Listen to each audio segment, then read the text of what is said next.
Coming to the stage, hilarious. One word. This young lady's been on BET, Comic View, HBO. One of my great friends. She's a phenomenal entertainer, comedian, actress. She is here from Connecticut. Wait, no, Massachusetts. I don't want to get it wrong. Mass, not Connecticut. Mass. You know, they be at 860 and at 203. They don't say I'm from Connecticut. She's hilarious. Please, come on, y'all. Give her a round of applause. Put your hands together for Miss Nikki Carr. Show Nikki some love. Come on.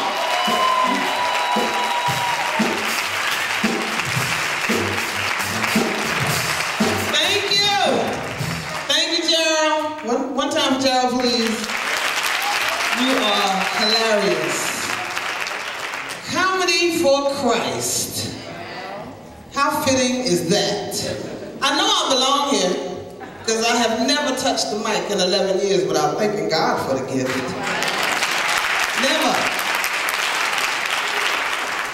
Sometimes I'll be tired, sometimes I'll be sick. People be like, how you gonna perform? I'll be like, God got it. Watch what I do.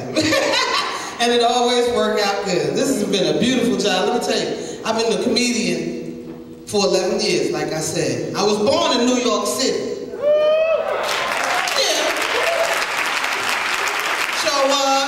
Raised right off the coast of Puerto Rico. I mean, the Bronx, right here in the Bronx.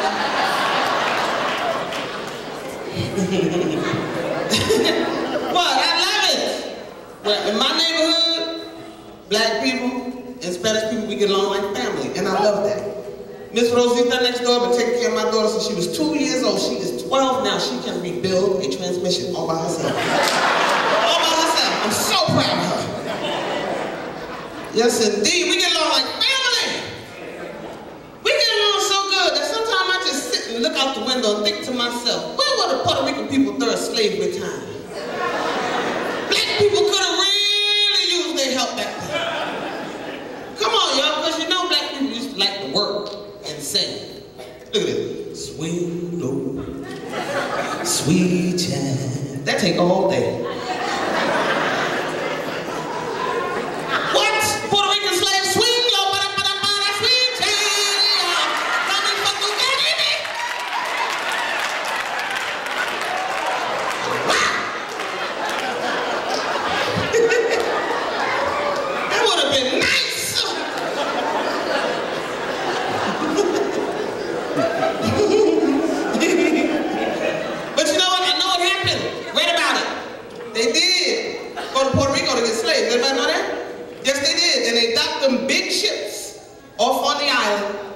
Then they went and rounded up all these slaves, but when they came back, their ships had been stripped down to a raft.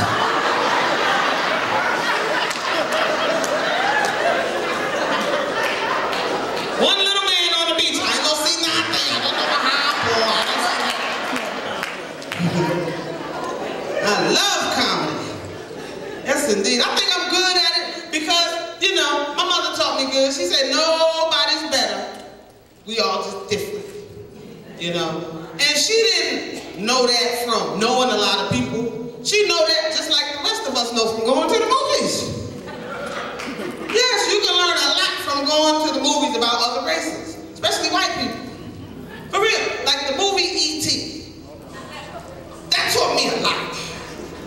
E.T. taught me that white people are more inquisitive than black people from childhood. Because look how they saw that monster. They didn't know if it was a killer, if it had a disease, they didn't even care. They just took him home and put him in the closet with the rest of the toys. You know that can't happen in no black neighborhood. E.T. just gonna roll up on our kids like that. They'd already got some rocks and bottles and sticks and beat him to death. They'd be all happy and proud of themselves. We killed it. We killed it. What was it? I don't know, but we killed it. Can't bring E.T. to the hood. We got crackheads here. Crackhead been and grabbed him up and dragged him around in a laundry bag. Come on, I got a spaceman in the bag. Give me $20.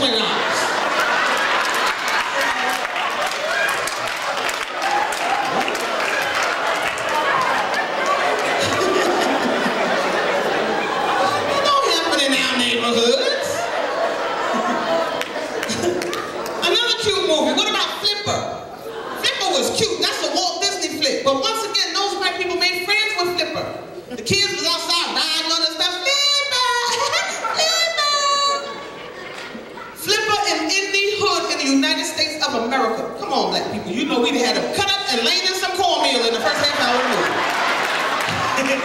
They had to call it Flip or Feed the Hood. Ain't nobody better, we just different. Because they even did get me back with those movies. They did. They were advertised, it was years ago. First black movie. A true depiction of black family life. The movie Soul Food was about to come out. A true depiction of black family life. I said, you know I'm going to see this movie. Saw the movie, found out they didn't tell the truth. Watched it from beginning to end. All of black people in the same house every day. Not one time did somebody say, let's play some spades. That is not us. Nobody's better. We all just different. You never hear me say anything bad about other races unless they say something bad about us first. And that's just the way it goes. Like I'm in the airport one time, minding my own business, waiting for my plane. These two women are sitting behind me having a conversation. Two white women talking about affirmative action, black people, and lazy, all in the same sentence. So I got tired of it. I got up, I said, listen here. I'm not eavesdropping, but I heard you. I said, let me ask you this. If black people were the lazy race, wouldn't we be the ones to feel like we need slaves? I mean, you lazy if you need a slave. And y'all the ones that invented all the stuff to make the rest of us lazy. The garage door opener. When that first came out, a lot of us didn't even have a garage. The clapper. We don't need that. That's what we use our kids for. Baby, come in here and cut out this light for mommy, please. Thank you. Ain't gonna bother you no more. Go play your game. Kids be mad, don't they? She can't cut off her own light. I'm gonna get her the clapper.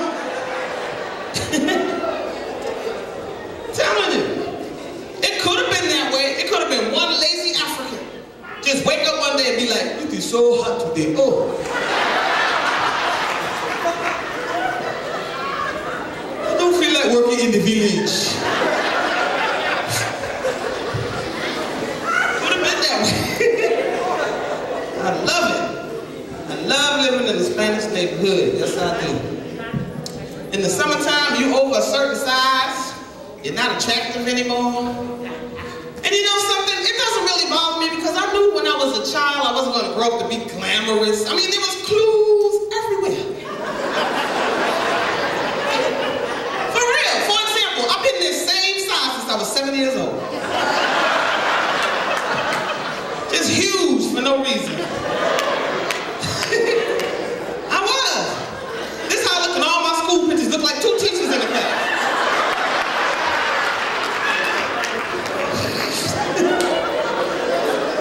Enormous.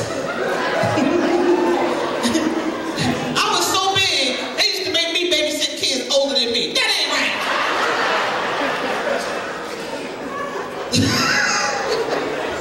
Only second grader in the whole school with a picture ID to prove I go there. Knew I wasn't gonna grow up to be sexy. Third grade, we did a Raisin in the Sun. I was unanimously picked to play Walter Lee. And I was the only student that looked the most like Sidney Poitier.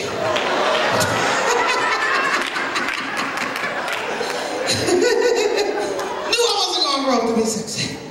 Knew it. I snored while I was wide awake. You don't have glamorous aspirations when you snore while you're wide awake. My poor teacher just searching the class. Somebody sleeping in here.